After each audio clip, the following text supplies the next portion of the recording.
இந்த குடவனாறு எதற்கு கட்டுப்பட்டு வருதுன்னா, திண்டுக்கல் மாவட்டம் இந்த குடவனாறு வந்து நம்ம பால ராஸ்காபட்டி, அதாவது நம்ம பழனி பழனி செல்ல சாலையில் இருக்குது இந்த பால ராஸ்காபட்டி.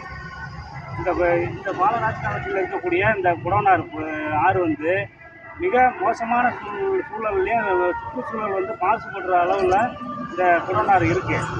வீடு வீடு இடுபாடு பொருட்கள் பூரா இங்கே தான் வந்து கொட்டப்படுறாங்க.